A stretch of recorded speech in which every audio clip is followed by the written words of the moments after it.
selalu berusaha menyimpan sesuatu yang bisa membawa manfaat, baik untuk dirinya, untuk anak cucunya, maupun untuk keluarganya, untuk masa kini dan masa depannya. Kadang simpanan itu berbentuk uang, kadang berupa tanah, lain saat berbentuk pabrik, dan lain sebagainya. Sementara masa depan yang paling pasti adalah akhirat. Jika untuk masa depan dunia kita rela memeras keringat, membanting tulang, pergi pagi dan pulang petang, menyimpan uang, menyimpan tanah, menyimpan pabrik, pernahkah kita merenung jika satu saat kiamat datang, kita dibangkitkan dari kubur masing-masing, berdiri di padang mahsyar untuk mempertanggungjawabkan seluruh kegiatan hidup kita di dunia ini, lalu kita akan menuju ke alam akhirat. Sudahkah kita mempunyai simpanan untuk akhirat kita? Pada pertemuan kali ini saya ingin menyampaikan sebuah hadis di mana Rasulullah sallallahu alaihi wasallam bersabda, "Arba'un min kanzil jannah." Simpanan sorga ada 4 macam. Yang pertama, ikhfa'us sadaqah, menyembunyikan sedekah. Saudara-saudara kaum muslimin, sebagaimana yang kita maklum bahwa Allah Subhanahu wa taala melebihkan sebagian rezeki dari kita terhadap yang lain.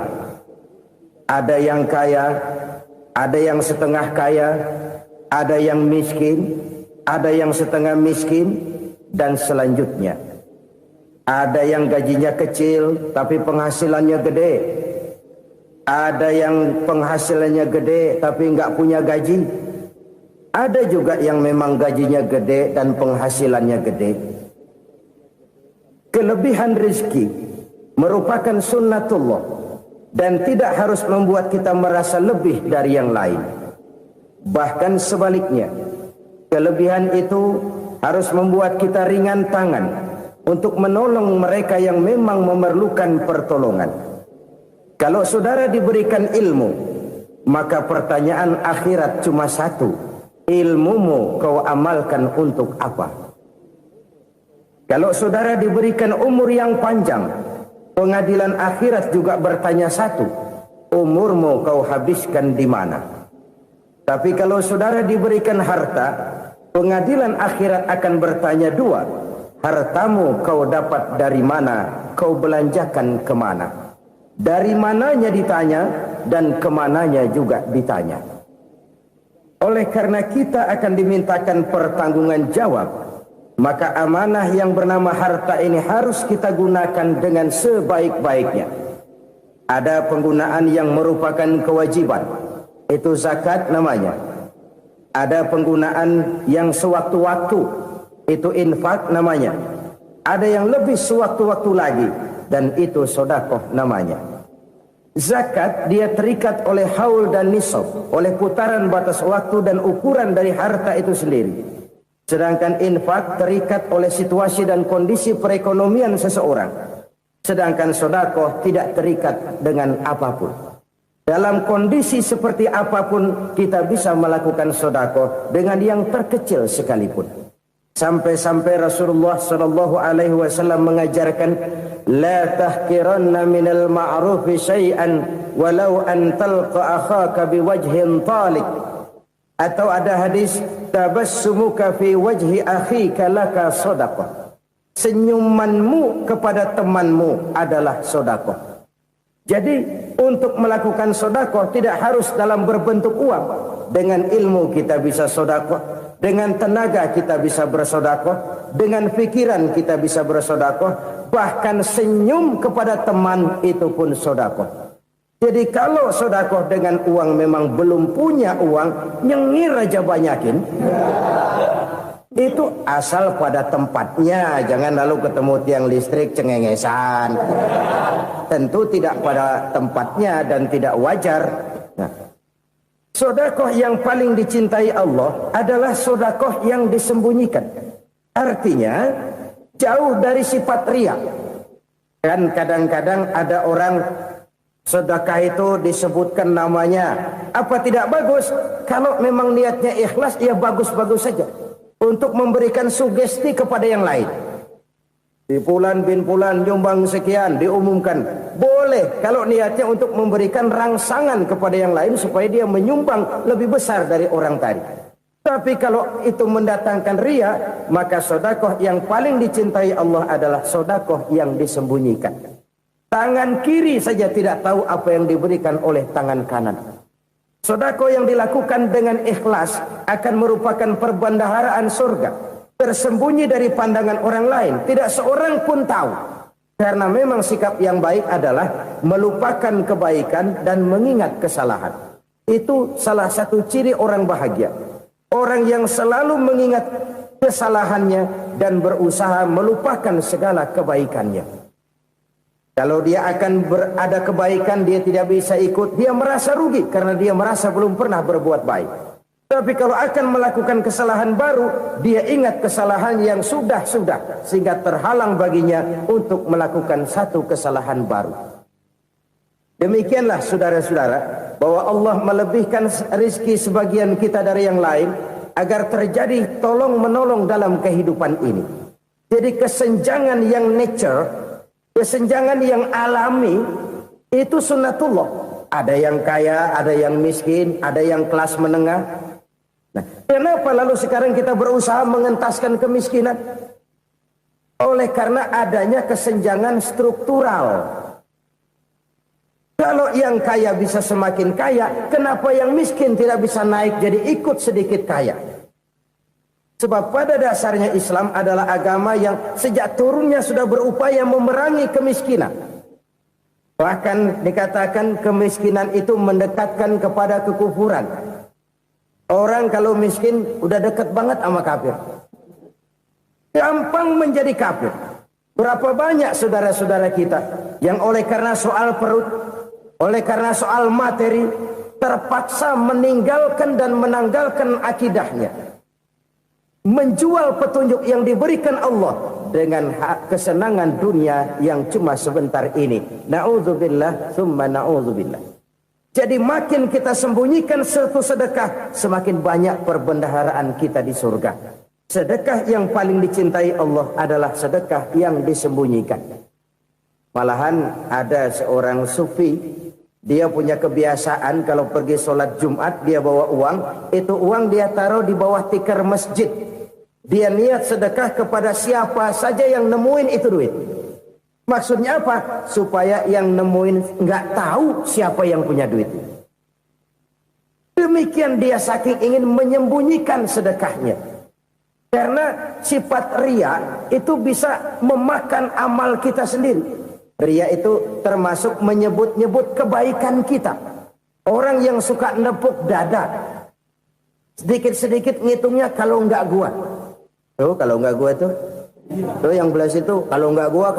Iya kalau nggak lu kenapa emang? Orang yang suka menepuk jasa, tuh biasanya memang begitu saudara-saudara. Kalau perang lagi berkecamuk, orang nggak sempat ngaku jadi pahlawan. Tapi begitu perang selesai, yang kagak kenal bedil ngaku pahlawan, mas. Itu sesuatu yang biasa. Oleh karenanya, orang-orang yang ikhlas dalam bersedekah, disembunyikannya sedekah itu, Allah cinta betul. Malahan ada hadis memberikan jaminan, inna sedaqatal mar'il muslimi tazidu fil umri wa tadfa'u mitatas su'i. Sesungguhnya sedekahnya seorang mukmin tazidu fil umri, bisa menambah umur panjang. Wa tadfa'u mitatas su'i, dan menyelamatkan manusia dari mati secara su'ul khatimah.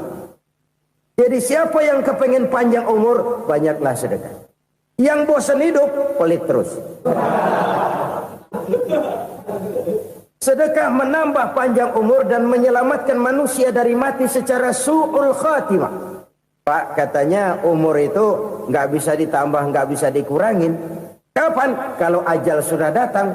Wa idza jaa ajaluhum la yastakhiruna sa'atan wa la yastaqdimun.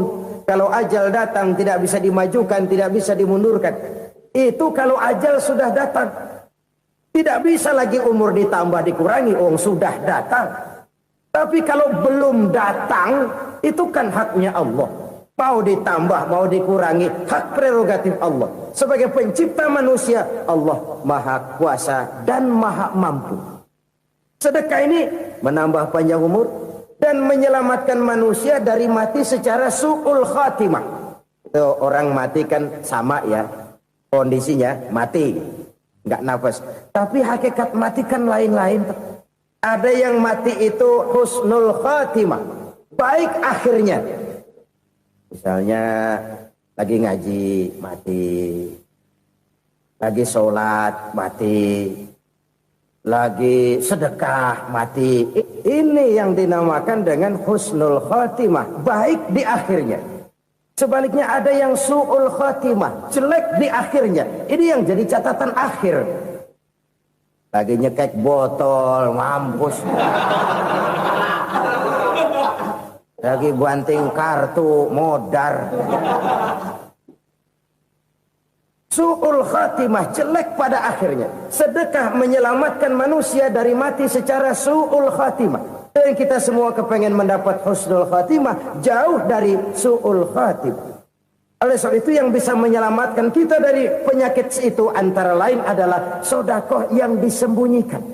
Yang dikerjakan dengan ikhlas karena Allah.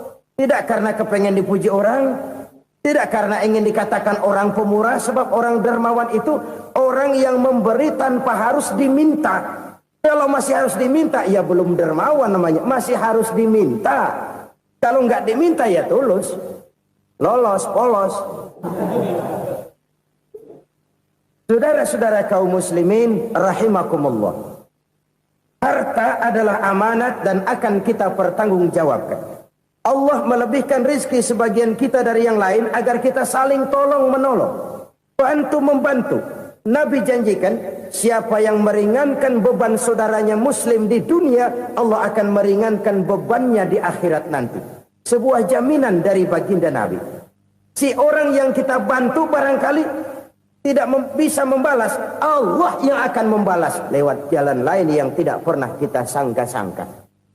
Ada orang tanya, Pak, ini ada orang nyumbang masjid sambil marah-marah, bagaimana? Saya bilang sumbangannya aja ambil, marahnya jangan. Marahnya jangan diambil, itu urusan dia. Saudara-saudara kaum muslimin rahimakumullah. Umat Islam ini kan umat yang punya potensi besar.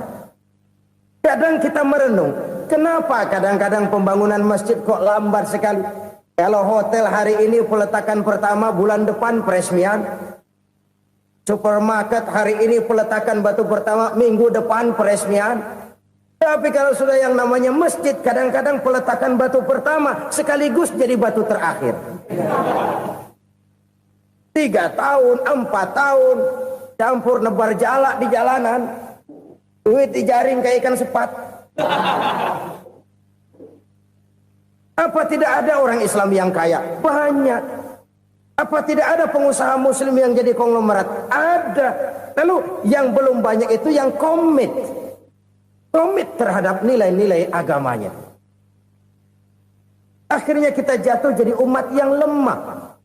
Belum ada pengusaha konglomerat muslim buka pabrik supermi cap bedug misalnya umpamanya atau pabrik kecap cap sorban supaya identitas keislamannya sedikit kelihatan. Kita jatuh jadi umat yang lemah karena potensi tidak terinventarisir dengan baik. Kita ini ibarat kompor yang cuma matengin nasi orang lain. Potensi kita dimanfaatkan oleh orang lain. Ukhuwah Islamiyah kita baru terbatas kepada silaturahmi. Ukhuwah di bidang ekonomi kita lemah. Ukhuwah di bidang kebudayaan kita lemah. Apalagi ukhuwah di bidang politik kita lebih rapuh lagi. Padahal ukhuwah itu adalah totalitas kehidupan manusia. Menyangkut ipolek sosbud. Memerlukan nilai-nilai ukhuwah. Jadi oleh karena itu mari kita menyadari. Di dalam harta kita, walaupun kita yang cari, pergi pagi, pulang sore, peras keringat, banting tulang, di sana ada harta anak yatim. Di sana ada hak masjid. Di sana ada hak pesantren, di sana ada hak jihad. Berbahagialah seseorang apabila dia oleh Allah dijadikan keran. Keran itu menyimpan air, tapi tidak untuk dirinya, tapi disalurkannya kepada mereka yang memang memerlukannya. Saudara-saudara kaum muslimin rahimakumullah, ini yang pertama. Jadi perbendaharaan surga adalah menyembunyikan sedekah. Orang lain nggak tahu, kita pun nggak pernah ngitung-ngitung. Kita anggap lewat begitu saja, padahal itu deposit akhirat. Satu. Yang kedua, perbendaharaan surga itu apa? Wa kitmanul musibah, menyembunyikan kesulitan. Kadang orang takut menghadapi kesulitan. Tapi makin kita merenung, hidup ini kan sebenarnya urusan. Takut sama urusan, ya jangan hidup. Tandanya orang hidup itu kalau punya urusan. Urusan merupakan problem. Problem sering menimbulkan kesulitan. Kesulitan bukan untuk ditakuti, tapi untuk diatasi dan dicarikan jalan keluarnya. Siapa sih orangnya yang gak pernah sulit-sulit? Makin tinggi status sosialnya, makin gede urusannya. Makin tinggi kualitas imannya, makin berat tingkat kesulitannya. Cuma memang yang namanya enak itu seperti pelangi. Biang lala itu nggak pernah di atas kepala kita, di atas kepala orang melulu. Lu sih enak lu, kata kita. Dia juga bilang, yang enak kan lu. Pelangi itu nggak pernah di atas kepala kita. Kata tukang beca, aduh enak ya naik Mercy. Kata tukang beca, apa yang di dalam mobil Mercy? Aduh enak bener tukang beca, di jok ngeringkuk ngorok pulas bener. Saya kamar pakai AC sejuk, tempat tidur sutra empuk, alga spring bed, gula kulik nggak bisa pulas kalau belum minum Valium, belum tidur. Enak bener tukang beca, di jok ngorok nggak tahu wetan kulon. Si tukang beca bilang yang di Mercy enak, yang di Mercy bilang tukang beca enak. Inilah enak. Nggak pernah di atas kepala kita, di atas kepala orang lain melulu enak itu. Nah, saudara-saudara, yang merupakan perbendaharaan surga itu orang yang bisa menyembunyikan kesulitan, baik pribadi ataupun rumah tangga. Nih terutama rumah tangga yang jadi soalnya. Kadang-kadang kita ini kalau senang, sebaliknya kalau senang kita diam, kalem aja, cuek. Banyak banget duit kita, bawaan diam aja udah. Malah ketemu orang takut. Tapi begitu susah, sekampung tahu. Padahal Nabi mengajarkan perbendaharaan surga itu menyembunyikan musibah, menyembunyikan kesulitan. Kalau enak, cerita sama orang-orang. Kalau nggak enak, rasain sendiri, tekan sendiri, atasin sendiri. Kita kan sebaliknya. Senang kita diam. Asal lagi susah, paling tidak kita nyari teman buat cerita kesusahan. Siapa orangnya yang nggak pernah susah? Cuma soalnya bagaimana kita mengatasi kesusahan itu sendiri. Begitu juga misalnya kalau orang sudah berumah tangga, itu orang tuanya harus menjadi tempat dia cerita yang enak-enak saja. Yang nggak enak rasain berdua, selesaikan berdua, atasin berdua. Jangan dibalik. Asal senang diam, giliran susah saja. Maknya laporan. Terbalik. Bisa menjaga security informasi. Maka nama bayam keluar diam. Malah seluitan. Enak amat lu makan daging ayam. Security informasi. Saudara-saudara kaum muslimin rahimakumullah. Ujian yang terberat itu yang pernah diberikan kepada para nabi, para rasul, para aulia, para ulama. Makin tinggi keimanan, makin berat bentuk kesulitan. Ayo saya kemukakan satu contoh saja. Ada seorang nabi yang kaya, nabi kaya, namanya Nabi Ayub. Iblis kalau orang begini kan keki, ibadahnya rajin, kaya. Nih yang kayak begini susah digodain. Kalau ibadahnya rajin, miskin, kali bisa disogok. Sini imannya mantap, ibadahnya rajin, kaya, nabi lagi.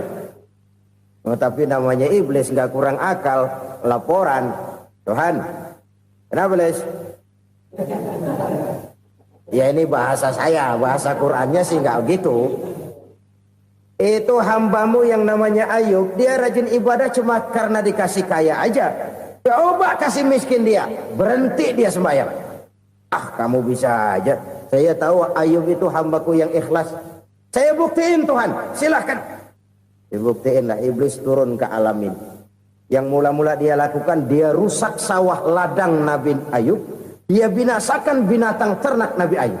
Sehingga dalam waktu singkat, jatuhlah Nabi Ayub dari orang paling kaya jadi orang paling miskin. Beliau masih ibadah di mihrab dalam masjid. Datang iblis. Saudara Ayub, ya. Lagi ngapain? Ibadah. Nyembah Allah, nyembah Allah. Oh, percuma. Kenapa? Tuhan yang ente sembah nih, dia udah bikin miskin ente. Sawah ladang ente hancur lebur, binatang ternak binasa. Sekarang ente jadi orang paling miskin. Ngapain nyembah Tuhan kayak begitu? Tekor. Udah berhenti dah ibadah, berhenti ibadah. Ini iblis sama Tuhan laporannya lain, yang dikerjakan kepada Nabi Ayub juga lain. Benar begitu iblis kata Nabi Ayub? Iya, sawah ladang saya habis, buras. Binatang ternak saya binasa, binasa. Saya miskin, bangpak. Apa jawab Nabi Ayub? Bukan innalillahi, ya ini hebat. Alhamdulillahillazi a'tani wa akhza minni. Segala puji bagi Allah yang telah memberikan harta kepada saya dan sekarang mengambilnya lagi. Alhamdulillah. Allah yang ngasih, Allah yang ambil. Itu mah urusan Allah. Iblis cuman ibadah jalan terus, sujud lagi Nabi Ayub. Iblis seleher gondok banget. Dasar Nabi nggak mempan dia apa-apain. Miskin malah alhamdulillah. Allah yang ngasih, Allah yang ngambil. Jadi kalau kita tidak komit, kita tidak terikat kepada kaya, miskin, senang, susah, apa yang bisa bikin kita susah? Jadikan kekayaan, kemiskinan, jadikan senang, susah sebagai anak buah yang bisa kita atur. Jangan kekayaan ngatur kita, jangan kemiskinan ngatur kita. Kita yang harus mengatur mereka. Senang, susah, kaya, miskin, bahagia, sengsara, jadikan itu anak buah yang bisa kita atur. Kalau sekarang kita kaya, lain saat boleh jadi kita miskin, semiskin-miskinnya. Allah yang ngasih, Allah yang ngambil. Tenaga mana yang bisa menghalangi? Ibadah jalan terus. Iblis makin gondok. Dasar Nabi loh. Akhirnya apa? Nabi Ayub dikerjain, diberikan penyakit. Demikian fatal penyakitnya. Bayangin, udah miskin sakit. Masya Allah. Miskin sakit. Sakitnya nggak lama, kira-kira 16 tahun. Istrinya 3, 2 mental minta ceraiin. Ngerawatin laki bengek begini. Senang belum tentu, susah udah pasti nih. Cerai aja, cerai dah. Cerai.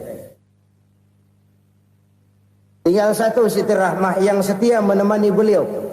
Sesetia-setianya hati perempuan. Satu saat Siti Rahmah bilang, "Bang, iya, abang kan Nabi bang. Lalu namanya Nabi kan doanya jarang meleset bang. Maksud kamu minta kenapa sih sama Tuhan biar abang sembuh baik dah bang?" Siti Rahmah, iya. Saya sakit berapa tahun sih dah? 16 tahun bang. Sebelum ini saya sehat berapa tahun? Ya kira-kira 60 tahun bang. Nah coba ente banding-bandingin Rahmah. Saya dikasih sehat 60 tahun. Dikasih sakit 16 tahun. Sudah nggak sabar. Mau doa kepada Allah minta sembuh. Saya malu. Malu kepada Allah. Diuji dengan yang luar biasa seperti ini. Tidak mengganggu stabilitas kehambaannya. Dia tetap menghamba kepada Allah subhanahu wa ta'ala.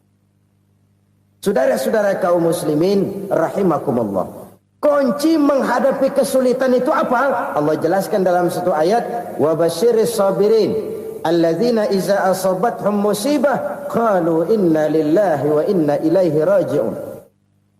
Gembirakan orang-orang yang sabar Siapa mereka itu? Yang apabila mendapat musibah mereka kembali kepada keyakinan dasar, segalanya dari Allah dan segalanya akan kembali kepada Allah.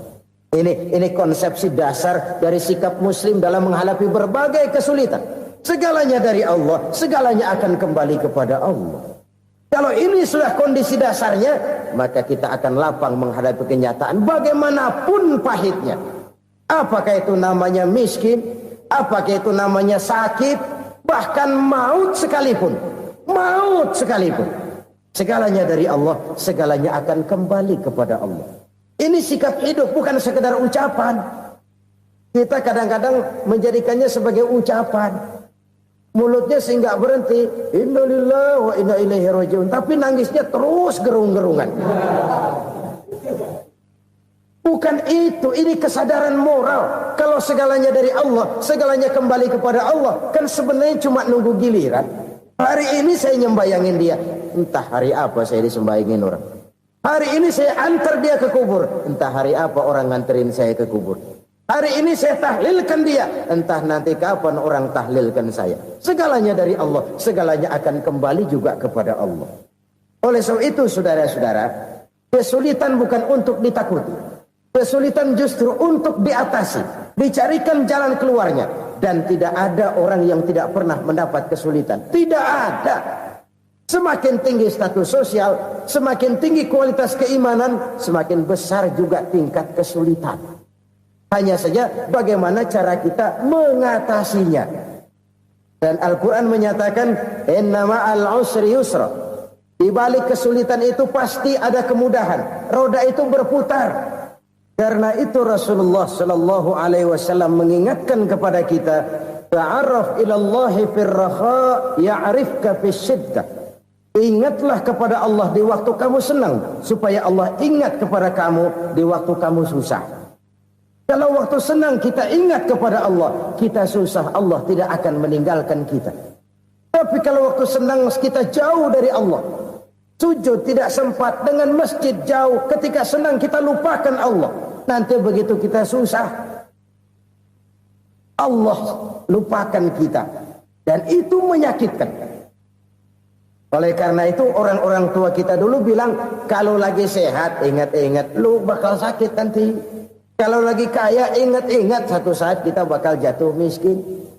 Bahkan kalau lagi muda ingat-ingat kita bakal tua. Dan yang terpenting, kalau lagi hidup ingat-ingat kita bakal mati. Saudara-saudara kaum muslimin rahimakumullah. Jadi yang kedua yang merupakan perbendaharaan surga, menyembunyikan musibah.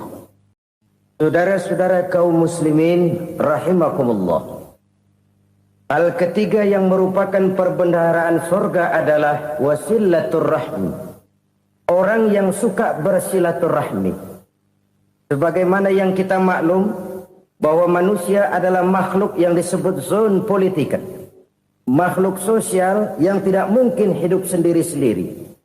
Betapa dan siapapun kita memerlukan orang lain. Bodoh betul manusia kalau tinggal di tengah masyarakat tapi tidak mau bermasyarakat. Merasa hebat sendiri, pinter sendiri, gagah sendiri, kaya sendiri. Mungkin kalau mati juga ngubur sendiri. Jangankan kita di sini, di sorga saja Nabi Adam waktu sendirian bengong melulu, ngondar mandir. Allah tegur dam sepi dam. Ya ini kalau bahasa saya. Iya Tuhan sepi ini nggak ada coret-corekan pisan ini. Diciptakan Siti Hawa baru anteng Nabi Adam. Itu di surga. Cobalah. Umpamanya saudara tinggal di Jakarta nih. Kayak bener. Apaan aja di Jakarta punya saudara dah. Pembuatan Semanggi ambil. Monas, Buntel bawa pulang. Hotel-hotel ambil semua. Cuman tinggal di Jakarta sendirian, apa enaknya? Betapa dan siapapun kita perlu orang lain.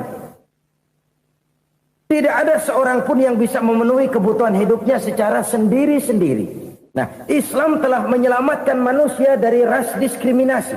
Mengikat manusia dengan persaudaraan yang berlandaskan kepada akidah. Karena itu dianjurkan bersilaturahmi. Bahkan Nabi menyatakan, man arada ayyubsata lahu fi rizqihi wa yunsa'a fi atharihi falyasil rahimah. Siapa yang kepengen diluaskan rezekinya dan dipanjangkan usianya, banyaklah ia bersilaturahmi. Siapa yang kepengen dimudahkan rezekinya, hendaknya ia banyak bersilaturahmi. Kalau banyak teman, kesulitan kan paling tidak ada tempat cerita. Udah susah, sendirian kita pikirin diri, nggak ada tempat tukar pikiran. Cepet banget sama bengek. Dilawan sendiri. Nah, secara makro kita bisa berkata, tidak mungkin ada kemenangan kalau tidak ada kekuatan. Tidak ada kekuatan kalau tidak ada kesatuan dan persatuan. Tidak mungkin ada kesatuan dan persatuan tanpa semangat silaturahmi. Kalau umat Islam mau menang, dia harus kuat. Kalau umat Islam mau kuat, dia harus bersatu. Kalau umat Islam mau bersatu, dia harus membudayakan silaturahmi ini. Bahkan sampai-sampai kata Nabi, kalau bisa cari nilai tambah. Apa? Silman qata'ak. Bersilaturahmilah kau kepada orang yang marah denganmu. Masya Allah, indahnya ajaran agama kita. Orang yang marah pun kepada kita, kata Nabi, kalau bisa bersilaturahmilah kepadanya, kepada orang yang marah itu. Di situ nilai tambah. Cuman jujur nih hadis, ngucapinnya gampang, ngamalinnya yang berat banget. Orang marah sama kita, kita disuruh silaturahmi. Ada apa malu? Lu marah, ada gue marahan lagi. Tunggu pikirin. Saudara-saudara kaum muslimin rahimakumullah. Tapi ini yang diajarkan, bahkan ini yang dicontohkan oleh baginda Rasul. Bagaimana begitu mudah? Misalnya satu saat Abu Jahal ini ngatur strategi bagaimana bikin Muhammad celaka.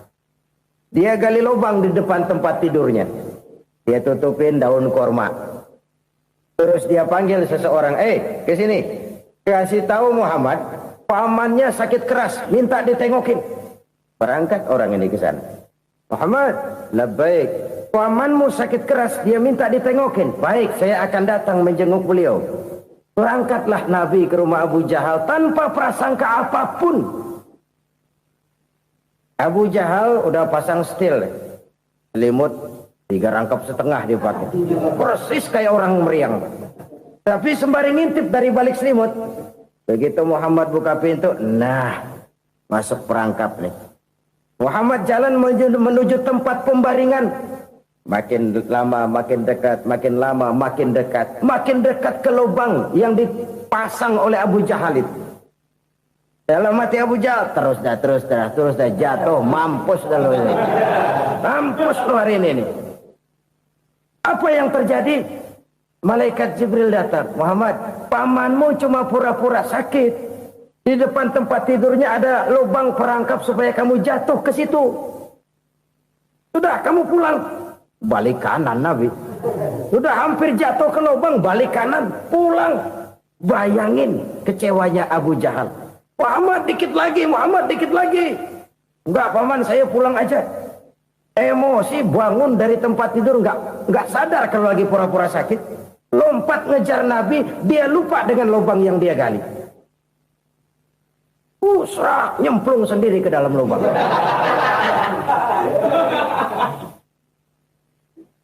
Nabi terus berlalu. Ini terjadi keanehan.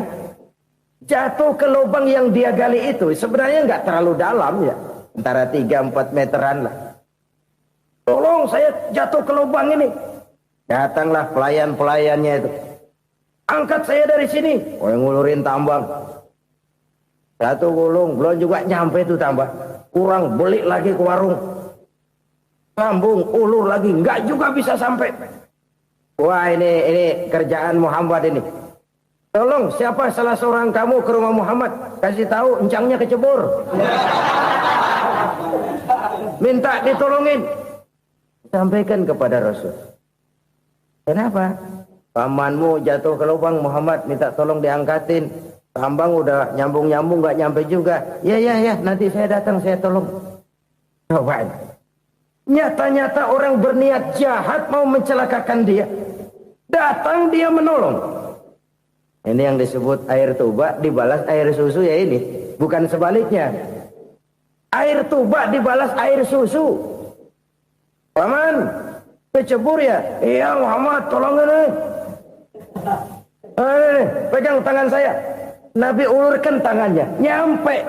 Dipegang oleh Abu Jahal. Diangkat ke atas. Sampai atas. Apa kata Abu Jahal? Sihirmu memang hebat Muhammad. Udah ditolongin dikata sihir. Yang enak kita kemplang kan itu orang begitu. Urusan apa? Tapi inilah akhlak. Kalau bisa kamu bersilaturahmilah dengan orang yang marah kepadamu sekalipun. Orang marah kita tetap baik. Kalau kita berbuat baik sama orang yang memang baik, rasanya sih biasa-biasa aja. Orang baik kita baik lagi, ya draw aja, belum ada nilai tambah di situ. Baru ada nilai tambah kalau kita bisa berbuat baik kepada orang yang nyakitin kita. Itu namanya kita setingkat di atas dia. Dia sakitin kita, kita berbuat baik sama dia. Dia pelit sama kita, kita baik sama dia. Dia marahin kita, kita deketin dia. Di situ kita punya nilai tambah. Jadi siapa yang ingin diluaskan rezekinya kata Nabi dan dipanjangkan umurnya, hendaklah ia banyak-banyak bersilaturahmi. Sederhana sebenarnya silaturahmi, tapi silaturahmi membangkitkan semangat kesatuan dan persatuan. Kesatuan dan persatuan melahirkan kekuatan. Dalam matematika 1 ditambah 1 pasti 2. Tapi di tengah masyarakat, 1 orang takut ditambah 1 orang takut, hasilnya jadi 2 orang setengah berani. Kenapa setengah berani? Karena udah berdua. Tadi pan takut sendirian. Kalau dia kumpul turu-turu takutlah jadi berani. Kita yang lemah, kita yang tidak berdaya, kita yang miskin, kalau mau kompak bersatu, apa yang nggak bisa kita kerjain? Apalagi tinggal di kota besar, pilihan cuma 2. Bertahan atau minggir. Bertahan atau minggir. Untuk bisa bertahan harus mampu bersaing. Untuk mampu bersaing harus punya keahlian. Keahlian harus ditunjang dengan pendidikan. Ditambah oleh kekompakan sebagai umat. Udah miskin mencar mulu orang injek gitu. Orang nggak pandang urusan apa yang malu. Oleh karena itu silaturahmi pada hakikatnya merupakan roh dari ukhuwah yang diajarkan oleh agama kita. Bagaimana Islam menyelamatkan masyarakat manusia dari ras diskriminasi, mengikat manusia, dan tidak ada persaudaraan yang lebih indah selain persaudaraan yang diikat dengan nilai-nilai akidah. Sepanjang orang di jalan Allah, itulah saudara kita. Keluar dia dari jalan Allah, selesailah persaudaraan sampai di situ. Karena itu, kalau ingin menyimpan sesuatu di surga, banyaklah bersilaturahmi. Datang ke rumah ini, datang ke rumah itu, dan lain sebagainya. Itu simpanan kita di akhirat nanti. Ini yang ketiga. Saudara-saudara, yang keempat, perbendaharaan surga itu apa? Wa qawlu la hawla wa la quwwata illa billah. Ucapan la hawla wa la quwwata illa billah. Ibadah kan ada yang berat, modalnya besar. Bangun masjid berat, modalnya besar. Bangun rumah sakit berat, modalnya besar. Ada ibadah yang berat tapi modalnya ringan. Misalnya puasa. Puasa itu berat, mengendalikan nafsu. Kalau sekedar nggak makan nggak minum sih enteng, mengendalikan nafsu. Itu jihad terbesar. Tapi kan modalnya ringan, cuma niat saja. Ini ibadah berat, modalnya ringan. Ada ibadah yang ringan, modalnya juga enteng. Seperti termasuk ucapan la haula wa la quwwata illa billah. Tanpa sadar, la haula wa la quwwata illa billah. Nyelengin tuh di surga. Nyelengin, kita nggak terasa. Nyelengin simpenan akhirat. La haula wa la quwwata illa billah. Nyimpan lagi. Kaget, la haula wa la quwata illa billah, nyimpan lagi, banyak simpanan. Walaupun sebenarnya yang dimaksud di sini adalah kesadaran batin bahwa tidak ada daya dan kekuatan kecuali Allah. Itu intinya. Kita memulai pekerjaan disunahkan baca bismillah, kan begitu. Apa itu? Kesadaran moral Bahwa ini saya bisa kerjakan. Saya kerjakan ini dengan menyebut nama Allah. Kenapa? Kalau Allah tidak memberikan daya dan kekuatan, mana mampu saya kerjakan ini. Maka saya kerjakan ini dengan menyebut nama Allah. Bismillah. Kesadaran moral. Manusia hanya wajib berusaha, tapi nggak pernah wajib berhasil. Banyak hal-hal yang kalau kita renungkan secara rasio nggak mungkin. Tapi jadi kenyataan. La haula wa la quwata illa billah. Tidak ada daya dan kekuatan kecuali bagi Allah semata-mata. Kesadaran moral akan kelemahan dan keterbatasan makhluk bernama manusia. Kadang kita kagum dengan otak, tapi kita sering lupa sama yang bikin otak. Padahal bagaimanapun hebatnya otak, yang bikin otak pasti lebih hebat dari otak. Nggak percaya, silahkan otak-otakan. Inilah kecenderungan. Kita kagum dengan pesawat-pesawat mutakhir, bukan main besi gede banget terbang itu. Alangkah hebatnya. Lalu apa yang bikin otak tidak lebih hebat dari itu semua? Kita puji laut. Apa yang bikin laut tidak lebih hebat dari laut itu? La haula wa la quwata illa billah. Tidak ada daya dan kekuatan kecuali Allah. Apa yang bisa kita lakukan?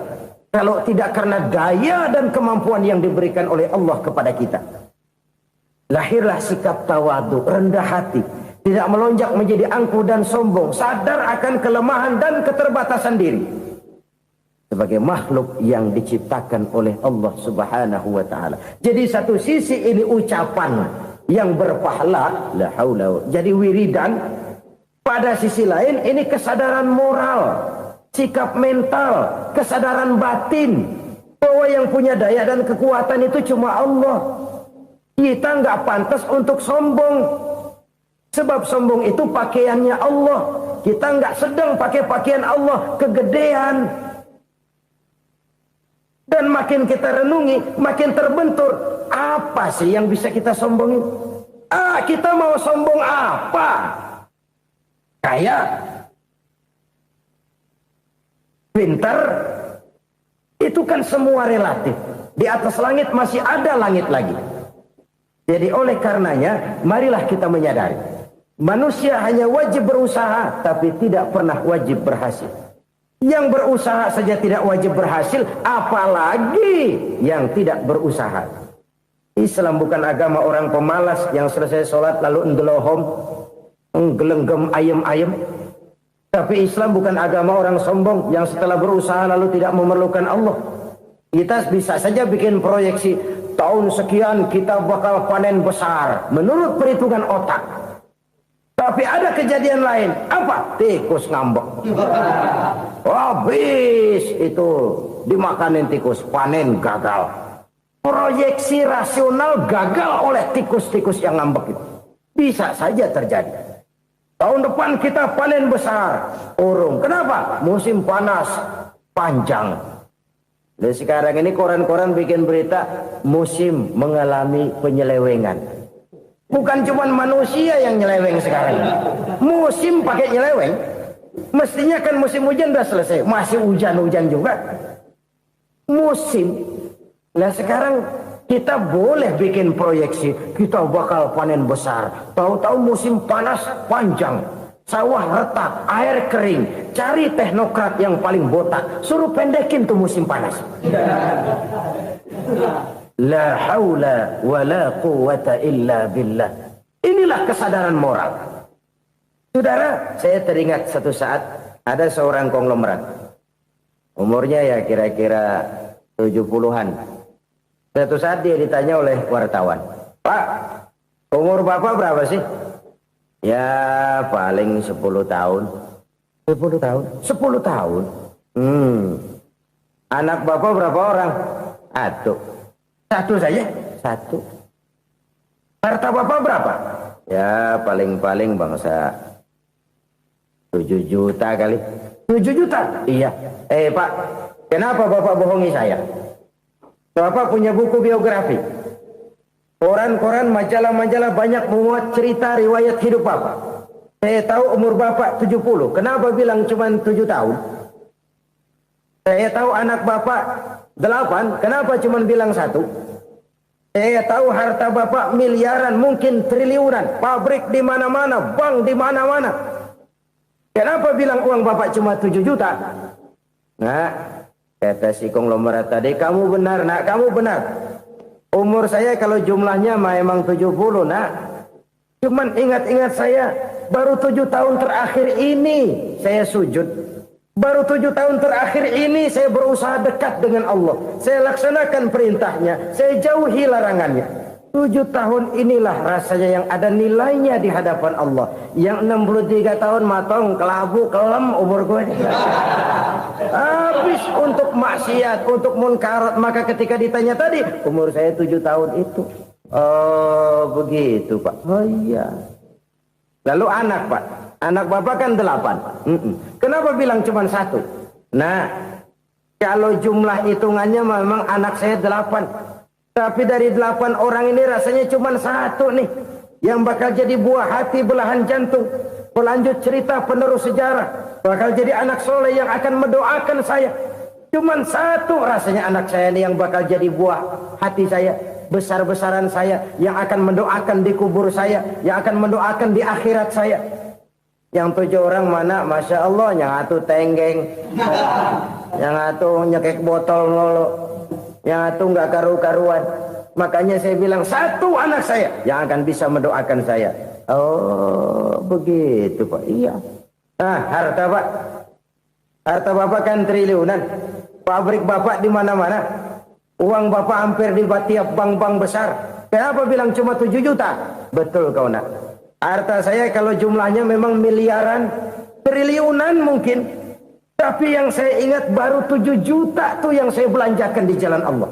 Saya nyumbang masjid, saya santuni yatim piatu, saya bantu pembangunan pesantren, saya bantu pembangunan rumah sakit Islam.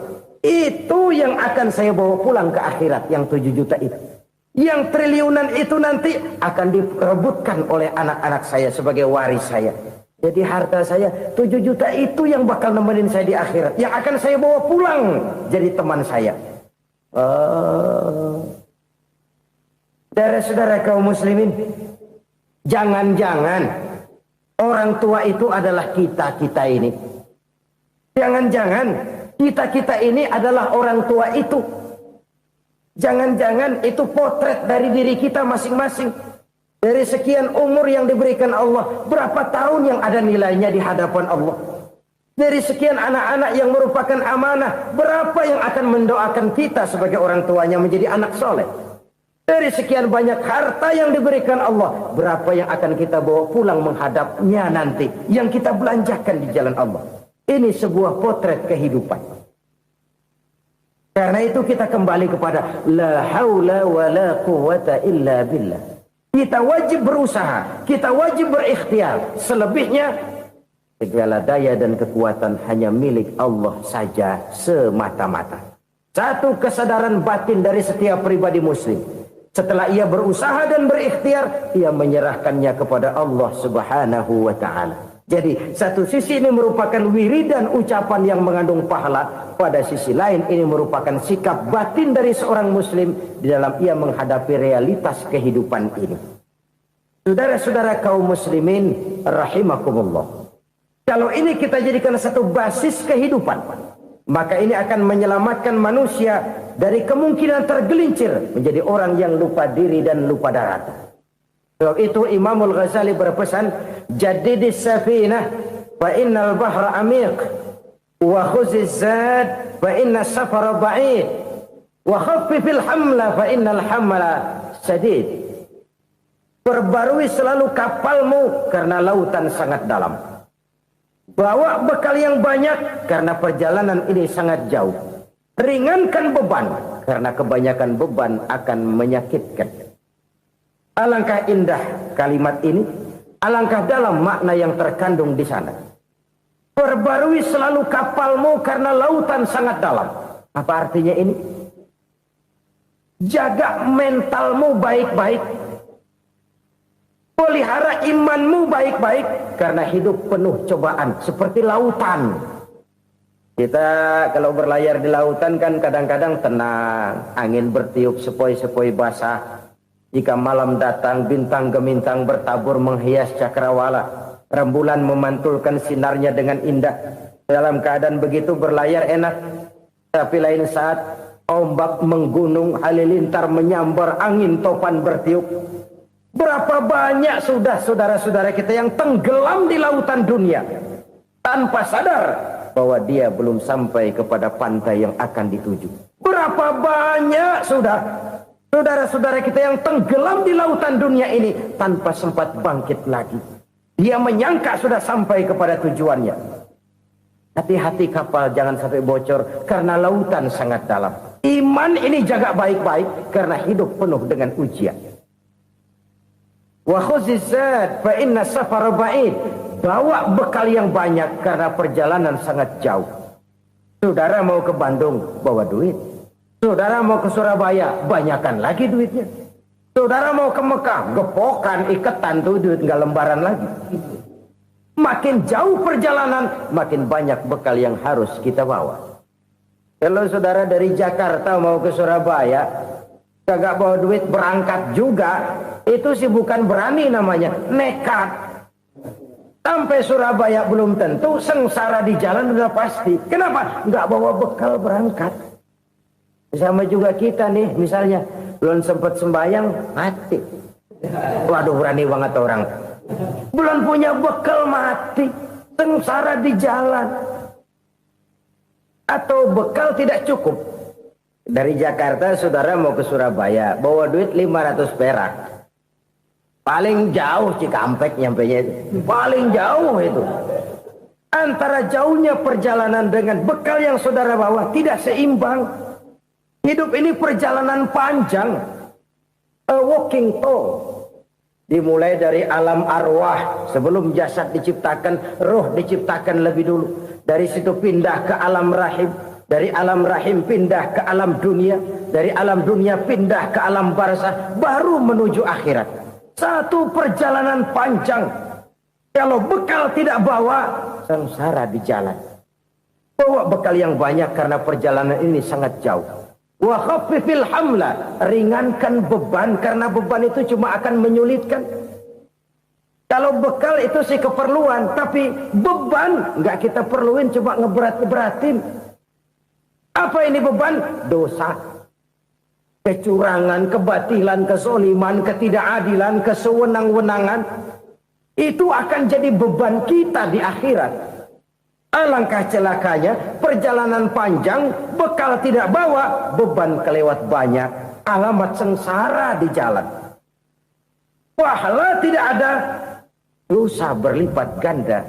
Na'udzubillah, summa na'udzubillah. Kalau kita rangkum nasihat Al-Ghazali dengan kisah si konglomerat tadi, kita akan mengambil kesimpulan. Pertama, bekal terbaik dalam menghadapi gejolak kehidupan ini tidak lain adalah iman.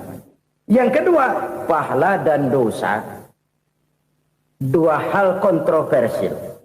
Pahala adalah bekal, dosa adalah beban. Tapi kita sekarang kan tidak begitu terangsang kepada yang abstrak. Orang berlomba mencari yang konkret-konkret saja. Yang real. Kalau memang dosa, benjol dong. Kira-kira begitu. Kira-kira begitu. Persis orang Yahudi dulu. Orang Yahudi itu kan pernah minta kepada Nabi Musa. Ya Musa lan nu'mina laka hatta narallaha jahrah. Musa, kami nggak bakal mau beriman kepada Allah kalau belum kami lihat Allah ada nongkrong di depan kami. Kalau memang Tuhan ada, taruh dong di depan kami. Mau yang konkret-konkret saja. Kalau memang dosa, benjol dong. Kalau memang pahala, berasa dong. Orang terangsang kepada yang real, yang konkret-konkret saja. Karena itu, untuk mengejar dosa, orang mau bayar. Tapi untuk mengejar pahala, walaupun tidak bayar, orang segan. Ini yang dikatakan oleh Nabi, kamu mengharapkan ke surga, tapi kamu berat melaksanakan sesuatu yang bisa membawa kamu ke surga. Kamu ingin jauh dari neraka, tapi tiap saat kamu lakukan perbuatan-perbuatan yang justru menjerumuskan kamu ke neraka. Idda'aitum an-najata minan nar wa ramaitum fiha anfusakum. Kamu ingin selamat dari neraka, tapi kamu lemparkan diri kamu ke neraka. Kamu ingin masuk surga, tapi berat sekali kamu melakukan perbuatan-perbuatan yang bisa menyampaikan kamu di surga. Saudara-saudara kaum muslimin rahimakumullah. Jadi hal keempat yang merupakan perbendaharaan surga adalah la haula wa la quwwata illa billah. Satu sisi ini merupakan ucapan yang memperberat timbangan akhirat. Pada sisi lain ini merupakan sikap hidup seorang muslim. Kesadaran batin yang sangat dalam bahwa tidak ada daya dan kekuatan kecuali Allah. Dan itu kita simbolkan pada saat memulai pekerjaan dengan Bismillah. Dengan menyebut nama Allah. Satu kesadaran moral. Saya hanya bisa melakukan ini karena diberikan daya dan kekuatan oleh Allah. Lahirlah sikap tawadu, rendah hati, tidak melonjak menjadi angkuh dan sombong. Saudara-saudara, sampai sini dulu jumpa kita kali ini. Semoga 4 perbendaharaan surga ini dapat kita lakukan, yang kelak akan merupakan bekal kita di kemudian hari nanti. Amin ya rabbal alamin. Bapak-bapak, ibu-ibu, saudara-saudara kaum muslimin rahimakumullah. Di dalam kehidupan kita sebagai seorang muslim, minimal 5 kali dalam sehari semalam kita mendengar seruan untuk mendirikan solat yang disebut azan. Ada kalimat menarik di dalam kalimat azan itu, yakni seruan hayya 'alal falah, marilah menuju kepada keberuntungan, marilah meraih kemenangan. Seruan ini adalah kecenderungan dari setiap manusia, apapun warna kulitnya. Artinya, setiap orang dalam hidup selalu ingin meraih dan mencari kemenangan. Kemenangan akan melahirkan kepuasan batin, dan kepuasan batin memberikan kebahagiaan. Sedangkan kekalahan melahirkan penderitaan batin, dan penderitaan batin menjerumuskan seseorang di dalam berbagai bentuk kerugian. Jikalau inilah seruan azan, maka masalahnya ialah apa yang menyebabkan kita meraih kemenangan. Al-Quranul Karim memberikan tuntunan dan ajaran kepada kita bahwa orang-orang yang memperoleh kemenangan itu tidak lain adalah orang-orang yang bertakwa. Hanyalah mereka yang bertakwa kepada Allah Subhanahu wa ta'ala pada akhirnya akan tampil sebagai pemenang. Lalu siapa orang yang bertakwa itu? Dijelaskan dalam awal-awal Al-Baqarah, orang yang bertakwa yang akan meraih kemenangan. Pertama, allazina yu'minuna bil ghaib, yaitu orang-orang yang beriman kepada yang gaib. Percaya bahwa ada alam yang gaib, alam yang abstrak, alam yang tidak bisa dijangkau oleh salah satu daripada panca indera kita. Mereka percaya dan beriman kepada adanya malaikat, beriman kepada adanya iblis dan jin, beriman kepada adanya alam kubur, beriman kepada adanya alam mahsyar, beriman kepada adanya alam akhirat, beriman kepada adanya surga dan neraka.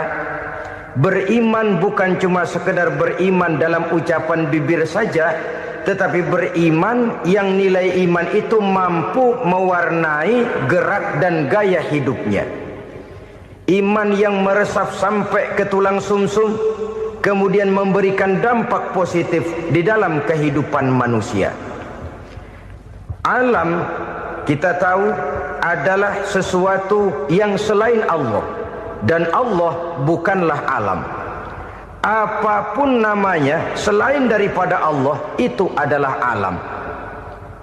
Alam pada hakikatnya terbagi menjadi 2. Ada alam syahadah, alam nyata, alam konkret, alam yang bisa dijangkau oleh salah satu indera kita.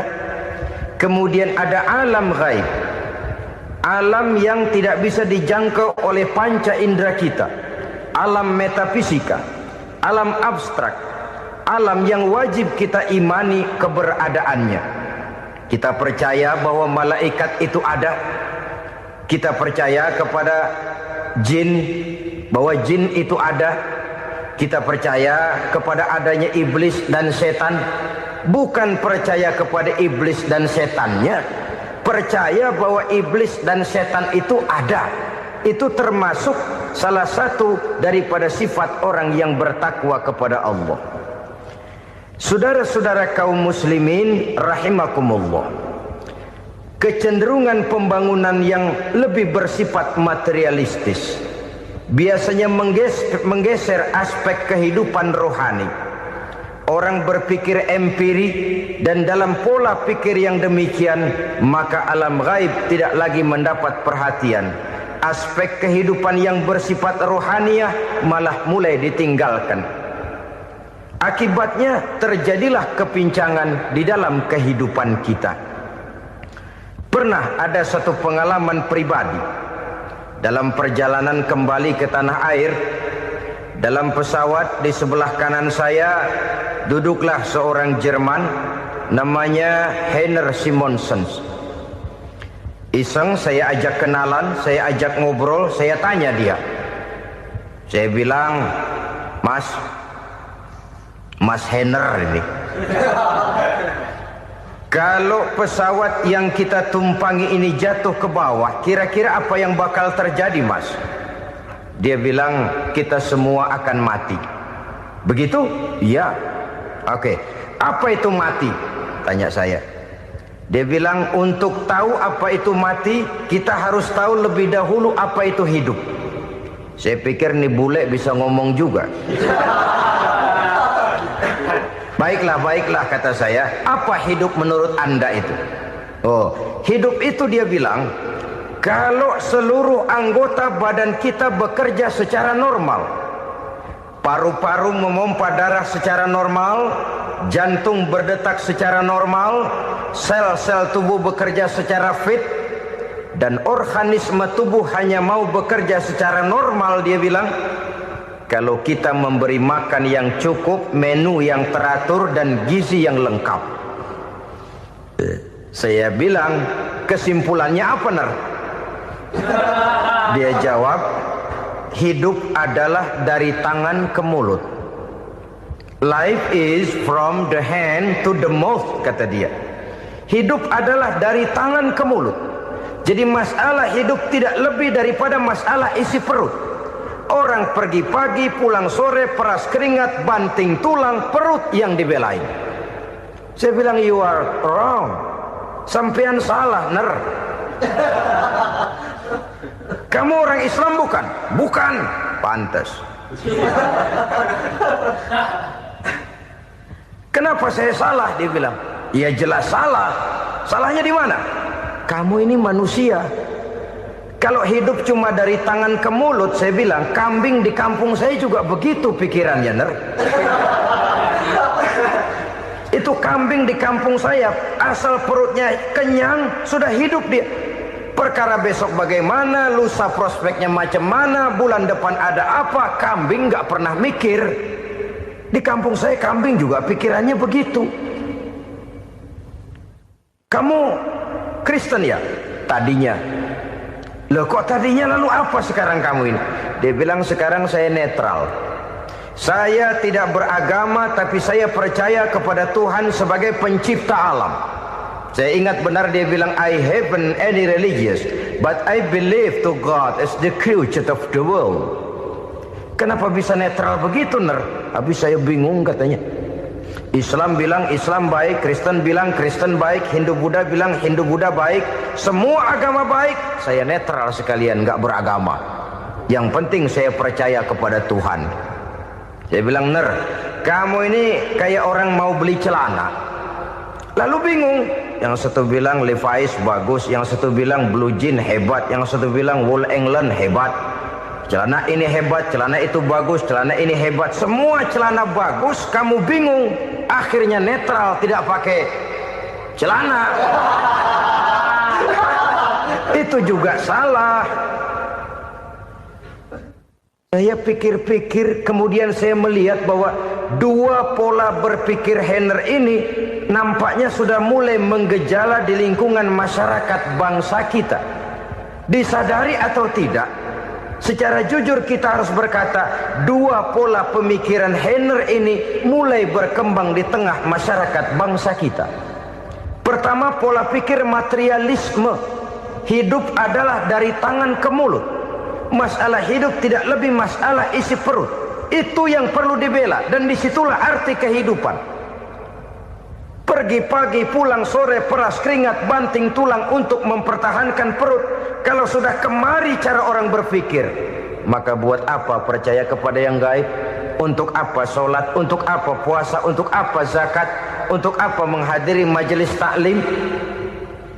Tanpa kepercayaan kepada yang gaib, hidup berjalan menurut alur empiris dan materialis. Kalau sudah ke sana cara orang berpikir, biasanya orang lalu cenderung menghalalkan segala cara. Hanyalah orang yang percaya bahwa akhirat ada. Hanyalah orang yang percaya bahwa alam kubur itu ada. Hanyalah orang yang percaya bahwa malaikat itu ada, hidupnya akan lebih terarah dan terkendali. Karena kepercayaan kepada yang gaib, yang merupakan fase daripada kehidupan setelah hidup yang sekarang ini, mewarnai gerak pribadi seseorang di dalam dia melakukan kegiatan hidupnya. Pola berpikir materialisme, disadari atau tidak, mulai menggejala di lingkungan masyarakat bangsa kita. Hidup tidak lebih dari urusan tangan ke mulut, mulut ke tangan, tangan ke mulut. Asal perut sudah kenyang, hiduplah sudah. Perkara bagaimana prospek hari yang akan datang, bagaimana akhirat, tidak jadi persoalan. Ini yang oleh Nabi diperingatkan, ad-dunya sijnul mu'min wa jannatul kafir. Dunia adalah penjara bagi orang beriman dan surga bagi orang kafir.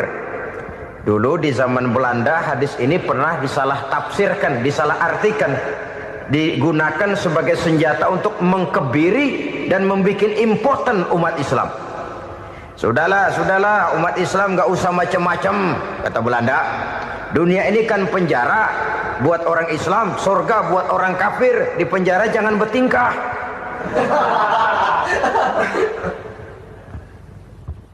Pengertiannya tidak begitu. Dunia adalah penjara bagi orang mukmin. Artinya dalam kehidupan dunia seorang mukmin tidak bebas memperturutkan hawa nafsunya. Di penjara hawa nafsunya itu. Sebaliknya surga bagi orang-orang kafir. Buat orang kafir surgalah dunia ini. Mereka bebas memperturutkan hawa nafsunya. Dilarang tidak terlarang, dicegah pun tidak tercegah. Mereka hidup menurut alur bisikan nafsu mereka sendiri. Kemudian bila ajal datang, maut merenggut nyawa, selesailah surganya sampai di situ. Maka bagi orang-orang yang tidak percaya kepada adanya akhirat, kepada adanya alam gaib, surganya sebatas umurnya. Sekali lagi, surganya sebatas umurnya. Bila umur selesai, ajal pun datang merenggut nyawa, selesailah sudah surganya sampai di situ. Alangkah pendeknya perjalanan orang-orang yang tidak percaya kepada alam gaib ini. Bagi kita mukmin, jikalau kita mampu memenjarakan hawa nafsu, kita bisa bahagia di dunia ini. Dan Islam memang tidak menyuruh kita sengsara di dunia. Raih dunia, kejar dunia, gapai dunia sebagai alat untuk mencapai kebahagiaan di akhirat nanti.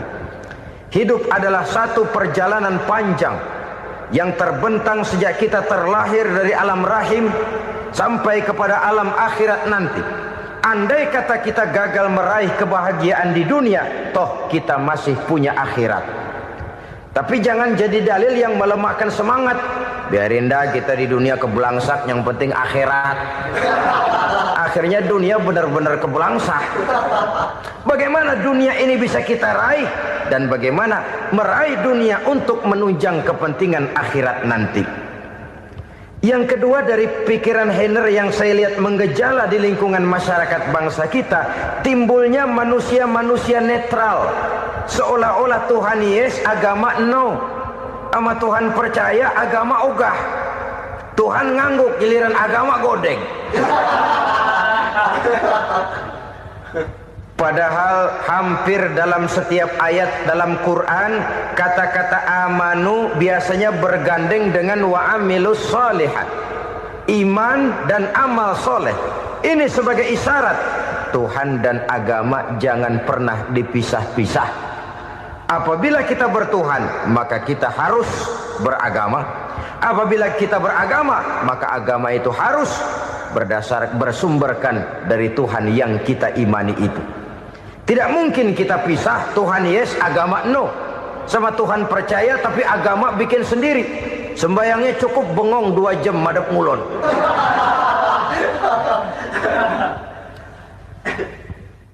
Saudara-saudara kaum muslimin rahimakumullah.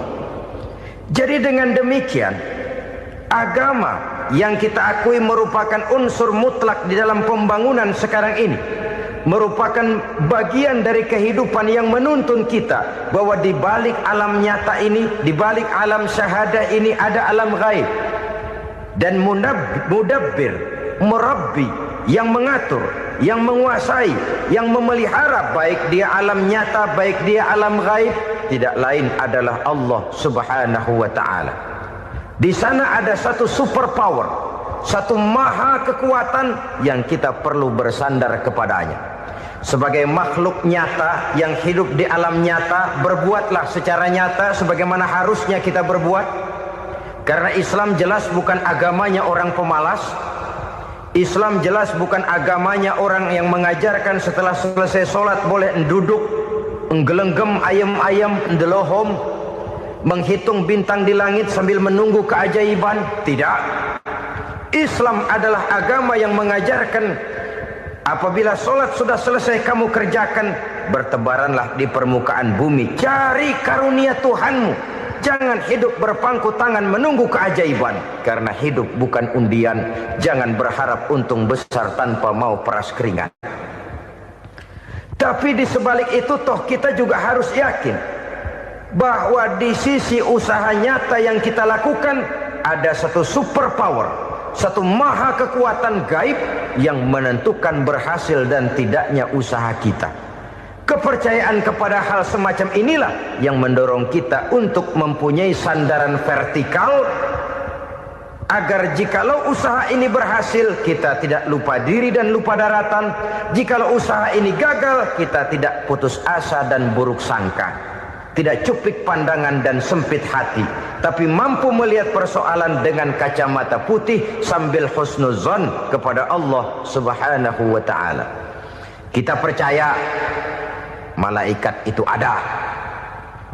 Ada yang namanya raqib dan atid, mengawasi gerak hidup kita sampai kepada gerak hati kita. Ini memberikan sugesti agar kita berhati-hati. Tidak sejengkal tanah pun kita bisa berlindung dari pengawasan raqib dan atid. Ada munkar nakir yang akan menyoal kita di alam kubur. Ada malaikat Malik, penjaga neraka. Ada malaikat Ridwan yang menjaga surga.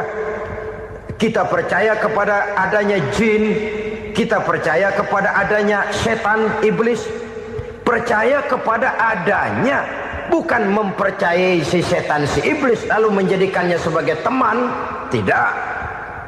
Percaya bahwa mereka itu ada dan merupakan makhluk Allah yang gaib yang diciptakan Allah Azza wa Jalla. Kepercayaan kepada alam gaib memberikan motivasi terhadap gerak lahir manusia, sehingga dengan motivasi kepercayaan kepada yang gaib, gerak lahir jadi lebih terarah, jadi lebih terpelihara. Pernah seseorang bertanya, "Pak, apakah adanya akhirat bisa dibuktikan secara ilmiah?" Saya bilang tidak bisa, tidak bisa. Kenapa? Karena yang berangkat nggak pernah pulang kembali lagi. Kalau dia pulang kemari bisa kita tanya bagaimana enak di sono. Cuma secara moral saya katakan, lebih beruntung orang yang percaya kepada akhirat daripada yang tidak.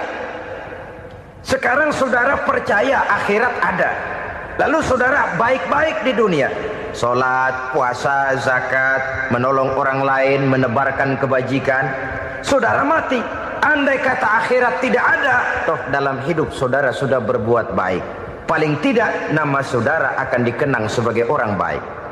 Sebaliknya, saudara percaya, kata saya, bahwa akhirat tidak ada, lalu hidup semau-maunya, tenggelam dalam maksiat dan munkarat, menentang Allah, tidak mau ruku dan sujud. Lalu saudara mati, kemudian akhirat ada, ayo mau apa? Bekal tidak punya. Jadi secara moral lebih beruntung orang yang percaya kepada adanya akhirat daripada yang tidak percaya. Dan itu alam gaib yang tidak bisa dibuktikan secara eksat. Jangankan untuk membuktikan seperti itu, dalam kehidupan sehari-hari saja yang kita rasakan tidak selalu berbentuk toh. Angin, bagaimana sih bentuknya angin? Kita tidak tahu. Merah, buktinya kalau dikerok merah. Yang merah itu kulit, yang kulit kita bukan anginnya. Sakit, rasa sakit itu ada, tapi bagaimana bentuk sakit kita nggak pernah tahu. Kalau kita makan cabai pedas, bagaimana bentuk pedas itu tidak ada, tapi rasa ada. Bentuk pedas hijau, cabenya bukan pedasnya. Tidak semua yang kita rasakan bisa kita gambarkan dalam bentuk yang konkret.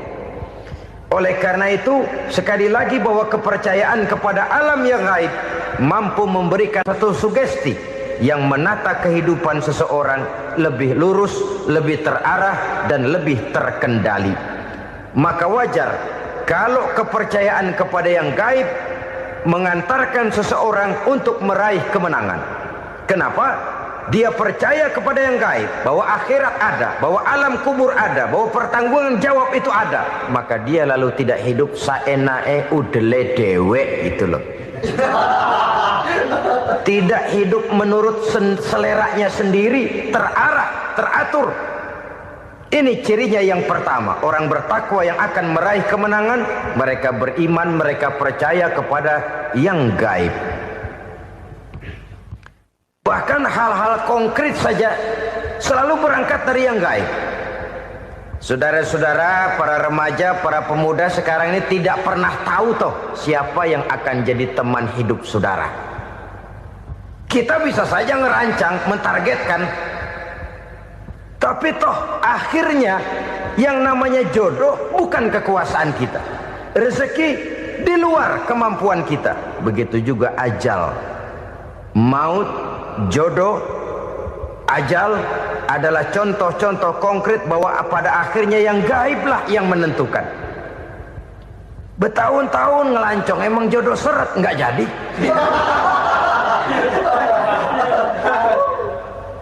Begitu kenal baru setengah malam nginep ditangkap hansip kan. Hal-hal semacam itu kadang-kadang kita berpikir suuzon, gilet, perempuannya cakep banget, lakinya rebek amat. Memang begitulah jodohnya. Memang begitulah jodohnya. Saudara hadirin ma'asyiral muslimin yang saya hormati, jadi hal-hal yang konkret saja kita yakini sepenuhnya ditentukan oleh satu superpower yang gaib itu tadi. Dari sanalah segala ketentuan itu berangkat dan kesanalah segalanya akan kembali. Maka kepercayaan kepada yang gaib meluruskan gerak hidup seseorang dan itu akan mengantarkan dia kepada meraih kemenangan. Satu. Yang kedua, wa yuqimuna shalah. Orang bertakwa yang akan meraih kemenangan itu adalah orang-orang yang mendirikan sholat. Kenapa sholat mengantarkan orang untuk meraih kemenangan? Yang jelas, inna sholata tanha anil fahsya'i wal munkar. Sholat mampu mencegah manusia dari perbuatan keji dan munkar. Banyak filsafat hidup yang terkandung di dalam sholat ini. Sejak kita wudhu sampai kita menghadap ke arah kiblat, sampai kita melakukan gerak-gerak sholat, bacaan-bacaan yang ada di dalam sholat, lalu sampai kepada mengucapkan salam. Banyak filsafat hidup yang terkandung di dalam sholat. Umpamanya saja, setelah takbiratul ihram mulai kita dengan sholat dalam posisi berdiri, diajarkan dalam kitab-kitab fikih agar kita melihat ke arah tempat sujud. Ini kan filsafat kehidupan. Kalau kamu sholat dalam posisi berdiri, lihat tempat sujud. Jangan sholat mata jelalatan, sebab nanti bisa mengurangi kekhusyuan. Jadi wajar kalau yang dikatakan bahwa yang paling afdol adalah shaf yang di depan. Kenapa? Secara harfiah pengertiannya akan lebih mengundang kekhusyuan. Kenapa? Kalau kita di shaf paling depan di masjid umpamanya paling banter kita lihat tembok. Tapi kalau kita shaf di tengah atau di belakang, orang-orang di depan kita pun akan kelihatan. Yang bajunya loreng, yang bajunya genggang, yang bajunya macam-macam. Kita lihat, kadang-kadang kita pikirin, ada yang bajunya bolong. Kita sholat tapi dalam hati, nih orang bajunya robek yang nggak tahu apa. Ada saja hal-hal yang mengusik kekhusyuan kita. Oleh sebab itu diajarkan dalam posisi berdiri, lihat, arahkan pandangan matamu kepada tempat sujud. Ini kan filsafat kehidupan. Maksudnya apa? Kalau lagi diri lihat dong tempat sujud. Kalau udah di atas ingat dong sama yang bawah. Kalau sudah tinggi ingat dong dari mana kamu berangkat. Kalau sudah berkuasa bantu dong yang lemah. Kalau sudah kaya santuni dong yang miskin. Kalau sudah alim bimbing dong yang awam. Ini filsafat kehidupan. Dalam posisi berdiri kau lihat tempat sujud. Ini akan melahirkan kepekaan sosial di mana seseorang mau tahu kepada orang lainnya. Bagaimanapun kaya kita, tinggi pangkat dan jabatan kita, jikalau hidup hanya untuk kepentingan perut sendiri saja, rasanya belum membawa manfaat di dalam kehidupan kita. Tapi efek yang tertinggi sesungguhnya, sholat mencegah manusia dari perbuatan keji dan munkar. Perbuatan keji dan munkar walaupun kelihatannya mendatangkan uang, membawa keuntungan, tapi itu keuntungan semu, keuntungan sementara. Dengan menipu orang lain kita bisa dapat untung, tapi tidak membawa berkah. Dan itu adalah kerugian besar dalam kehidupan kita. Maka untuk meraih kemenangan harus dimulai dengan membentuk kepribadian yang tegar, memiliki sandaran vertikal yang langsung kepada Allah Subhanahu wa ta'ala. Dan itu hanya bisa kita tempuh melalui jalur ibadah formal yang sudah ditentukan Allah, yakni sholat yang 5 waktu. Untuk memperkuat itu ada sholat-sholat sunnah, rawatib, nawafil sebagai terminal-terminal kontrol cadangan untuk memelihara stabilitas temperatur batin di dalam kita berhubungan dengan zat yang maha gaib, yaitu Allah Subhanahu wa ta'ala. Orang sering bertanya, Pak, itu tetangga saya nggak sholat, duitnya nggak habis-habis, Pak. Nggak sholat tapi mobilnya tambah terus. Nggak sholat tapi usahanya makin maju. Tapi di sisi lain ada orang yang rajin sholat, rezekinya butak bener. Anaknya mana kurus, mana korengan. Saudara hadirin ma'asyiral muslimin rahimakumullah. Harus saya katakan bahwa sholat memang bukan untuk cari duit. Sholat adalah sandaran vertikal kita kepada Allah. Sedangkan soal rezeki itu berkaitan dengan sifat Allah maha pengasih dan maha penyayang. Allah maha pengasih, siapapun dikasih kalau mau usaha. Allah maha penyayang, tidak semua orang disayang oleh Allah Azza wa Jalla. Dan belum tentu banyak harta itu merupakan nikmat. Mungkin juga istidraj.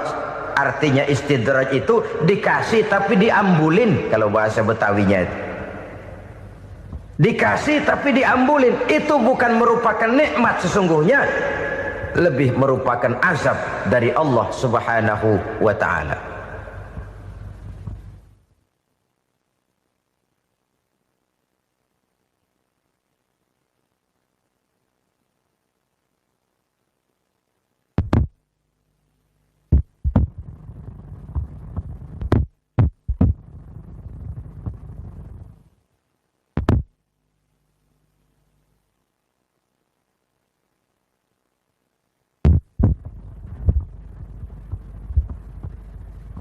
Agama mempunyai sistem sholat, dan kita umat Islam telah dituntun oleh Allah Subhanahu wa ta'ala yang wajibnya 5 kali dalam sehari semalam mendirikan solat, dan itu tentu berada dalam jangkauan kemampuan manusia. Pada awalnya barangkali kita memang merasa solat itu satu kewajiban, tapi semakin kita hayati makna, manfaat dan filsafat yang terkandung di dalam ajaran solat, semakin sampai kita kepada keyakinan bahwa solat adalah keperluan kita. Sehingga pada waktu tertentu dinilai puncaknya, kita tidak lagi akan berkata saya wajib solat, tapi kita akan berkata saya perlu solat. Kalau kita sudah merasakan itu adalah keperluan kita, nah di sanalah kita baru akan merasakan ruginya kalau hal itu tidak kita laksanakan. Sepanjang kita masih berkata saya wajib sholat, kita akan lebih merasakan dia sebagai beban ketimbang sebagai keperluan. Yang jelas Allah tidak memerlukan ibadah yang kita laksanakan ini. Dengan kata lain, andai kata satu dunia penuh ini orang tidak ada yang sholat satu pun, Allah tidak akan turun dari jabatan Tuhan. Jangan lalu berpikir kalau kita ngambek se-RW kagak sembahyang Tuhan tekor kali ini ya. Tentu tidak. Itu perlunya kita, bukan perlunya Allah. Dan pada induknya kita akan berkata saya perlu agama. Kalau secara induk kita sudah memerlukan agama, maka konsep-konsep yang ada di dalam ajaran agama itu pun adalah juga merupakan keperluan kita. Baik dia bernama sholat, baik dia bernama puasa, baik dia bernama zakat, baik dia bernama haji, seluruhnya adalah keperluan kita. Dan sesuatu yang kita perlukan apabila tidak kita laksanakan akan melahirkan kerugian di dalam kehidupan. Jangan heran kalau kita membaca riwayat perjalanan hidup para salafus soleh, orang-orang soleh. Ada yang tahajud sampai 100 rakaat, ada yang sholat malam kakinya sampai bengkak. Kita sekalinya bengkak biri-biri. Ada yang sholat membaca surah dalam Al-Quran sampai khotam Quran. Kok mau? Mereka sudah merasakan itu keperluan. Itu saja soalnya. Satu saat pun jikalau kita merasa bahwa itu keperluan saya, kita pun akan melaksanakan seperti itu. Keperluan saya dalam kehidupan. Inilah yang kedua. Yang ketiga, orang bertakwa yang akan meraih kemenangan itu, wa mimma razaqnahum yunfikun. Mereka membelanjakan sebagian daripada rezeki yang diberikan Allah kepada mereka. Mereka infakkan di jalan Allah. Ada satu dialog menarik. Satu hari seorang anak muda bertemu dengan seorang kakek-kakek yang sudah dikenalnya baik. Bertanyalah anak muda ini, "Kek, umur kakek berapa tahun?" 15 tahun, kata si kakek. "Anak kakek berapa orang?" 1. "Harta kakek berapa banyak?" 15 juta. Si anak muda ini bengong. Lalu protes, "Kok kakek bohongin saya?" "Kenapa?" "Saya tahu umur kakek 70 tahun. Kenapa ngaku 15? Saya tahu anak kakek 5. Kenapa bilang 1? Saya tahu kakek miliuner, miliaran uang kakek. Kenapa ngaku cuma 15 juta? Begini, kata si kakek tadi.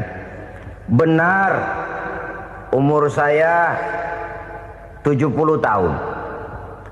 Tapi dari umur yang 70 tahun itu baru 15 tahun terakhir ini saya merasakan ibadah kepada Allah. Meninggalkan maksiat, jauh dari segala macam munkarat. Maka yang 15 tahun inilah yang benar-benar saya rasakan sebagai umur saya. Benar anak saya 5, tapi yang 4 susah diatur. Cuman 1 rasanya nih yang bakal jadi si buah hati belahan jantung pelanjut cerita penerus sejarah.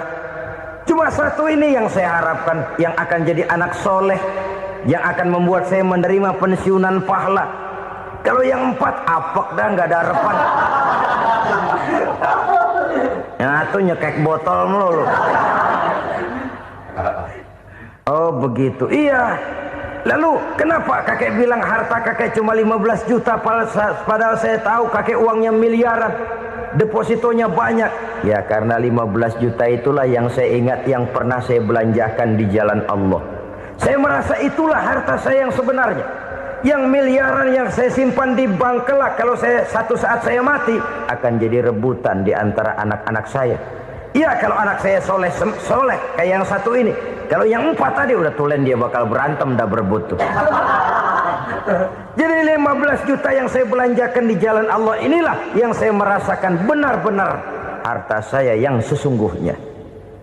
Dialog ini patut menjadi bahan renungan kita bersama. Diberikan kita umur 40, 50, 60, 70, 80. Berapa tahun dari umur yang diberikan itu yang jalan mulus, yang kita gunakan untuk melaksanakan ibadah? Banyak harta kita simpan di bank, di lemari, di dompet, di tas. Tapi berapa yang sudah kita depositokan di jalan Allah yang akan menemani kita di hari kita kembali nanti? Maka orang bertakwa yang akan meraih kemenangan, wa mimma razaqnahum yunfikun, mereka membelanjakan sebagian dari rezeki yang diberikan Allah di jalan Allah Subhanahu wa ta'ala. Ma'asyiral muslimin rahimakumullah. Zahirnya memang kita memberikan kepada orang lain, tapi hakikatnya kita menyimpan untuk diri kita sendiri. Kita memberikan kepada yatim piatu 25.000. Zahirnya kita memberikan si yatim, hakikatnya kan kita cuma nyimpan. Saya berikan, titip kepadamu, ini untuk saya di akhirat. Kau boleh belikan baju, kau boleh belikan untukmu makan, kau boleh bayarkan sekolahmu. Ini untuk saya. Hakikatnya kita nyumbang masjid 1 juta, zahirnya kita berikan kepada panitia masjid, tapi hakikatnya kan cuma titip 1 juta ya untuk saya di alam kubur nanti. Silakan kau boleh belikan semen, ini uang, belikan besi, belikan pasir. Saya cuma sekedar titip untuk kepentingan saya. Hakikatnya kita cuma sekedar menitip. Sebagaimanapun pada hakikatnya, apapun yang kita miliki dalam kehidupan kan cuma sekedar hak guna pakai, bukan hak milik mutlak. Harta kita, rumah kita, kendaraan kita, kebun kita, pabrik kita, hak guna pakai saja. Hak milik mutlak cuma untuk Allah Subhanahu wa ta'ala. Saudara-saudara kaum muslimin rahimakumullah. Ini yang ketiga. Kemudian yang keempat, orang-orang bertakwa yang akan meraih kemenangan, allazina yu'minuna bima unzila ilaika. Mereka yang beriman, mereka yang percaya kepada apa yang telah diturunkan kepadamu Muhammad, ay Al-Quran, yakni Al-Quranul Karim. Setelah percaya kepada yang gaib, mendirikan solat, kemudian menginfakkan sebagian dari rezeki yang diberikan Allah, mereka juga lalu percaya kepada yang diturunkan terhadap Nabi, yaitu tidak lain Al-Quranul Karim. Sekali lagi di sini, percaya bukan hanya sekedar percaya saja, tetapi percaya lalu menjadikan Al-Quran itu sebagai pedoman hidup. Sebab memang Al-Quran itu adalah GBHM, garis-garis besar haluan muslim. Apa yang harus kita lakukan, apa yang harus tidak kita lakukan, bagaimana mestinya kita bertingkah laku dan berbuat, seluruhnya tercantum di dalam Al-Quranul Karim. Itu sebabnya ketika satu hari Aisyah ditanya bagaimana akhlak Rasul, beliau menjawab, kana Rasulullah sallallahu alaihi wasallam khuluquhul Quran. Akhlak daripada Rasulullah tidak lain adalah Al-Quran. Jawaban simpel ini memberikan gambaran bahwa keseluruhan daripada konsepsi Quran sudah diterjemahkan dalam kehidupan Rasulullah Sallallahu Alaihi Wasallam. Karena kita tahu akhlak adalah keseluruhan dari gerak hidup manusia. Sejak ia berpribadi, berumah tangga, bertetangga, bermasyarakat, sampai kepada berbangsa dan bernegara, Al-Quran tetap memberikan sentuhan nilainya. Oleh karenanya, orang-orang yang bertakwa adalah orang-orang yang menjadikan Al-Quran sebagai pedoman dalam kehidupannya. Dan kita yakini Al-Quran diturunkan kepada Nabi Muhammad bukan merupakan produk Nabi Muhammad. Isi dan redaksinya langsung dari Allah Subhanahu wa ta'ala. Kemudian cirinya yang kelima, orang bertakwa yang akan meraih kemenangan itu, wa ma unzila min qablika. Tidak hanya sekedar percaya kepada yang diturunkan terhadap Nabi Muhammad yaitu Al-Quran, mereka juga percaya kepada apa yang pernah diturunkan kepada para nabi, kepada para rasul sebelum Nabi Muhammad. Percaya kepada adanya suhuf, percaya kepada adanya Taurat, percaya kepada adanya Injil, percaya bahwa Allah dahulunya sudah menurunkan Taurat kepada Musa, percaya bahwa Allah sudah menurunkan Injil kepada Isa, percaya Injil ada, Taurat ada, diturunkan Allah untuk Isa dan Musa, tetapi tidak wajib mengamalkannya karena kita sudah diberikan Al-Quranul Karim.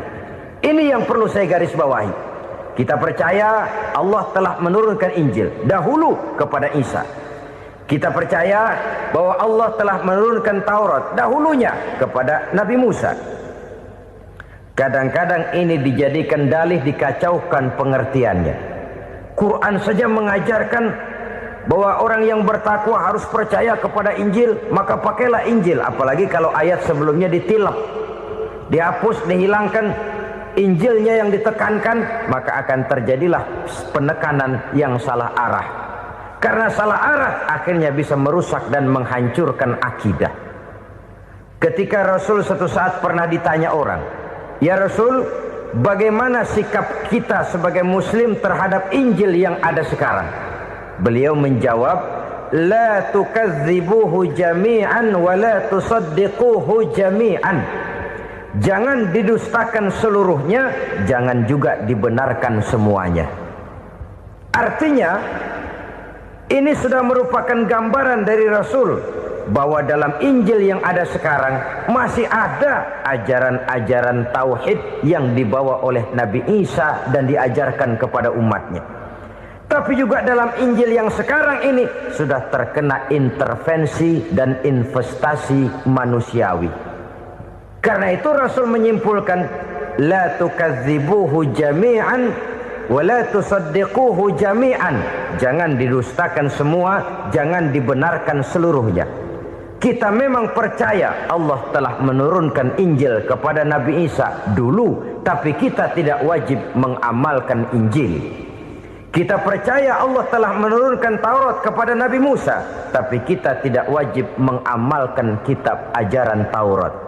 Yang wajib kita percayai dan kita amalkan hanyalah Al-Quranul Karim. Kenapa? Oleh karena baik yang ada di dalam Taurat, baik yang ada di dalam Injil, tentu tercakup di dalam Al-Quran sebagai kitab terakhir yang diturunkan oleh Allah Subhanahu wa ta'ala. Dan itu wajar. Kalau seorang pejabat mau mengeluarkan satu keputusan baru, tentu dia harus meninjau keputusan-keputusan lama. Andai kata dianggap tidak berlaku, dianggap tidak relevan lagi, maka keputusan-keputusan lama itu tentu sudah dianggap tidak berlaku. Sebagian daripada aturan-aturan dalam keputusan lama yang masih dianggap relevan tercantum dalam keputusan baru yang wajib diamalkan. Begitulah hubungannya antara Al-Quran, Taurat, Zabur, dan Injil. 4 kitab samawi yang diturunkan Allah masing-masing kepada Zabur untuk Nabi Daud, Taurat untuk Nabi Musa, dan Injil untuk Nabi Isa alaihi wassalatu wassalam. Ketiga-tiga kitab itu kita percayai adanya, Kita yakini Allah telah menurunkan Zabur, Taurat dan Injil, tapi kita tidak wajib mengamalkannya. Yang wajib kita mengamalkannya sekarang ini tidak lain hanyalah Al-Quranul Karim saja, karena ia mencakup apa yang ada di dalam Zabur, apa yang ada di dalam Taurat, dan apa yang ada di dalam Injil. Keotentikannya bisa dipertanggungjawabkan. Ya, tapi kan Nabi Muhammad sudah mati 14 abad yang lalu, dan di zaman beliau Al-Quran kan belum dikodifikasikan, belum ditulis. Bagaimana keotentikannya bisa dipertanggungjawabkan? Mudah saja. Allah berjanji, inna nahnu nazzalna dzikra wa inna lahu lahafizun. Kami yang menurunkan Al-Quran dan kami yang akan menjaga dan memeliharanya. Allah turunkan Quran, Allah menjaganya. Bagaimana cara Allah menjaga Al-Quran itu? Banyaknya orang-orang yang hafaz Al-Quran. Hafaz Al-Quran 30 juz, 114 surah, 6.666 ayat. Sehingga jangankan satu kata, jangankan satu ayat, satu kalimat saja berubah, sudah akan timbul reaksi dan mudah dimengerti. Kenapa? Banyak orang-orang yang hafaz Al-Quran. Sedangkan pada setiap akhir tahun biasanya malaikat Jibril selalu mengadakan checking terhadap ayat-ayat yang diturunkan pada waktu itu. Di zaman Nabi sendiri sudah ada usaha kodifikasi. Dan yang lebih luar biasa lagi, sampai hari ini tidak seorang pun mampu membuat satu ayat saja semacam Al-Quran. Ke bahasa manapun dia diterjemahkan, naskah aslinya tetap ikut. Rujukan dasarnya tetap ada. Berdasarkan itu, maka tidak mungkin terjadi penyelewengan terhadap atau pemalsuan terhadap ayat-ayat Al-Quranul Karim. Kesuciannya, keotentikannya, kemurniannya bisa dipertanggungjawabkan. Ma'asyiral muslimin rahimakumullah. Oleh karenanya, konsepsi dasar daripada ajaran Islam ini memang tidak lain adalah Al-Quran dan Sunnah. Isi daripada agama Islam yang merupakan iman, Islam dan ihsan, konsepsi dasarnya tidak lain adalah Al-Quran dan Sunnah Rasulullah Sallallahu Alaihi Wasallam. Maka yang kita perlukan sekarang ini adalah terjemahan Al-Quran di dalam kehidupan kita. Dengan demikian, maka gaya kehidupan yang lebih Qurani itulah yang kita dambakan. Kita perlu memang terjemahan Quran dalam bahasa Inggris, dalam bahasa Belanda, dalam bahasa Jepang, tapi yang lebih kita perlukan adalah terjemahan Quran di dalam kehidupan kita. Konsekuen, tidak memanipulasi, ringan sama kita jinjing, berat sama kita pikul. Jangan kalau lempengan ayat Quran tuh kira-kira enak diamalin, keras teriakan kita. Giliran kira-kira ayat Quran itu mukul kepala kita sendiri, diam kita. Itu ciri yang pernah disindir Allah dalam awal-awal Baqarah juga. Ciri beragamanya orang yang munafik. Kullama adha'a lahum masyawfih, kata Allah. Wa iza azlama alaihim qamu. Apabila terang mereka jalan, apabila gelap mereka berhenti. Artinya, kalau kira-kira di Islam nguntungin, rame-rame pada teriak Islam. Tapi ketika diminta untuk berjuang, ketika dituntut untuk berkorban, rame-rame mengundurkan diri. Nasib agama tidak ubahnya seperti daun pisang yang dikait orang di tepi jalan lantaran tak berpayung di ketika hari hujan. Manakala hujan usailah sudah, daun itu pun dicampakkan di tepi jalan, diinjak pula orang nan lalu. Artinya orang menjadikan agama cuma sebagai lipstick, decoration only, tidak konsekuen. Hanya pada saat-saat kelihatannya Islam membawa keuntungan, rame-rame orang teriak-teriak tentang Islam. Tapi jikalau diminta berjuang, jikalau dituntut untuk berkorban, biasanya rame-rame juga mengundurkan diri. Jangan heran kalau mayoritas hitungan kita, tapi minoritas peranan kita. Kuantitas kita dalam jumlah, tapi dalam kualitas kita lebih sering jadi penonton daripada jadi pemain. Padahal itu sangat tidak boleh terjadi. Umat Islam di Indonesia harus bangkit. Umat Islam di Indonesia harus sadar akan keberadaannya. Tidak boleh hanya jadi penonton berpangku tangan, karena memang agama kita juga mengajarkan untuk konsekuen di dalam menjabarkan ajaran-ajaran daripada agama kita. Kita sering jatuh menjadi umat yang lemah oleh karena kita ini tidak pandai menggalang kebersamaan yang diakibatkan tidak konsekuennya kita. Diistilahkan bahwa umat Islam di dalam menggalang kebersamaannya itu harus seperti orang main sepak bola. Saudara-saudara kan tahu orang main sepak bola itu.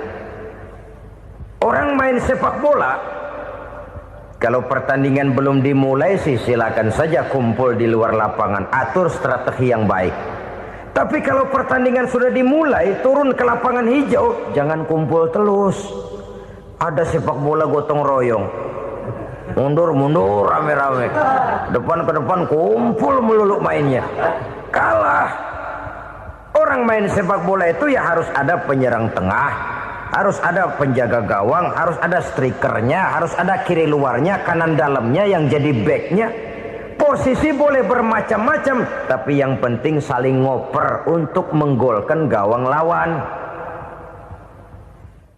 Begitulah umat Islam ini. Boleh ada yang jadi pejabat, boleh ada yang jadi pengusaha, boleh ada yang jadi petani, silakan ada yang jadi seniman, ada yang jadi penyair, ada yang jadi artis sekalipun. Tapi kalau sudah berhasil menguasai bola, jangan lupa operannya. Operan itu yang langka. Kita ini muslim kadang-kadang kalau sudah memegang menguasai bola, kalau belum mau mampus, belum mau ngoper. Nanti kalau sudah nggak punya bola, baru mau ngoper. Kalau sudah dengar-dengar mau dekat pensiun, baru mau jihad, baru mau berjuang, baru mau ngurus pesantren. Tanda tangan sudah tidak laku, memo sudah tidak dihargai, baru mau berjuang. Kemarin kemana mas? Kita tidak pandai memanfaatkan posisi. Dengan kata lain, kalau kembali kepada persoalan kita, konsekuensi kita terhadap agama yang kita anut ini belum ideal. Kita masih lebih sering berislam ini pada saat-saat yang menurut perhitungan kita membawa keuntungan. Tapi kalau diminta berjuang, dituntut berkorban, yang itu pun hakikatnya adalah untuk kepentingan kita juga. Allah tidak pernah menuntut kita untuk jihad bagi kepentingan Allah, itu tidak. Berjuang menegakkan agama Allah, apakah untuk kepentingan Allah? Tidak. Untuk kepentingan kita. Sebab nilai-nilai jihad itu pada akhirnya akan membawa kita kepada satu kebahagiaan. Setidaknya kalau tidak di dunia, tentu di akhirat sebagai syahid. Oleh karena itu, pada bagian akhir ini saya ingin mengajak, marilah kita konsekuen. Sekali kita berkitabkan Al-Quranul Karim, mari dia kita jadikan pedoman. Jangan cuma kita jadikan sebagai penghias dinding, pelengkap rumah, bahwa di rumah kita ada Al-Quran, tapi yang baca kecoa. Habis pada bolong tuh Quran. Yang penting kan punya Quran. Ditaruh di pintu rumah. Biar apa? Biar kuntilanak kagak masuk katanya. Ya apa itu nasib Quran, cuma kerjanya jaga pintu, ngusir kuntilanak, ngusir memedi. Bagaimana kita hidup menurut tuntunan Al-Quran? Kadang-kadang tidak pernah menjadi masalah bagi kita. Maka bagaimanakah Al-Quran akan mungkin membawa keberkahan dalam hidup kalau ajarannya kita injak-injak dalam keseharian kita? Mewujudkan gaya hidup yang lebih Qurani, itulah yang akan kita rintis di dalam kehidupan kita. Bertahap, step by step, menurut kemampuan yang ada pada kita. Jika jalan ini tidak bisa kita selesaikan, percayalah akan ada generasi penerus yang akan melanjutkan usaha dan cita-cita mulia itu. Jadi percaya kepada Taurat, percaya kepada Injil, sekadar percaya Allah dahulunya sudah menurunkan itu. Tapi kita tidak wajib mengamalkannya. Kenapa? Generasi Injil masa berlakunya sudah kedaluarsa. Taurat masa berlakunya sudah kedaluarsa. Injil pernah berlaku untuk orang Nasrani di zaman Nabi Isa. Taurat pernah berlaku untuk orang Yahudi di zaman Nabi Musa. Setelah generasinya berlalu, datang Rasul penutup yang membawa Al-Quranul Karim, maka Al-Quran itulah yang berlaku menjadi pedoman sampai hari akhir nanti. Jangan jauh dari Al-Quran, karena apabila ini kita lakukan, maka kita akan kembali kepada satu gaya hidup yang jauh dari tuntunan agama, dan itu artinya kita akan semakin jauh untuk meraih kemenangan. Saudara-saudara kaum muslimin rahimakumullah. Yang keenam, yang terakhir, orang-orang bertakwa yang akan meraih kemenangan itu wabil akhirati hum yuqinun. Mereka percaya, mereka yakin seyakin-yakinnya akan adanya hari akhir, di mana seseorang akan mempertanggungjawabkan seluruh perbuatannya di dalam hidup ini. Dan tidak ada satu perbuatan yang bagaimana kecilnya sekalipun, yang tersembunyi dalam pandangan manusia, yang tidak akan dibukakan persoalannya di mahkamah Qadi Rabbul Jalil di akhirat nanti. Itulah sebabnya maka percaya kepada akhirat disebut secara khusus. Padahal di awal tadi sudah dijelaskan yu'minuna bil ghaib, percaya kepada alam gaib, dan alam gaib ini termasuk akhirat. Kenapa pada bagian akhir disebut lagi akhirat? Karena ternyata bahwa kepercayaan kepada adanya akhirat merupakan induk dari kepercayaan terhadap adanya malaikat, setan, jin, dan lain sebagainya, dan akan lebih memberikan sugesti dalam kehidupan manusia untuk meluruskan gerak hidupnya. Jikalau satu saat tergerak hati akan berbuat kejahatan, ingin mencuri, sadarlah, awas ada akhirat. Sebab kalau kita cuma teriak awas ada polisi, itu cuma tertunda sementara, begitu polisi meleng, embat. Kalau kita ingin berbuat jahat cuma berteriak awas ada hansip, cuma sementara ketika hansip itu ada.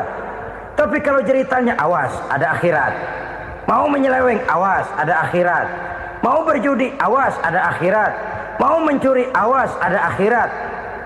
Keyakinan yang akan meluruskan gerak hidup manusia sehingga gerak itu jadi lebih terarah dan terkontrol, tidak merugikan baik diri sendiri, lebih-lebih orang lain. Ternyata bahwa kepercayaan kepadanya adanya hari akhirat sanggup menjadi sumber daya kontrol dari kehidupan manusia, sehingga ia tidak terjebak dalam perbuatan maksiat dan munkarat.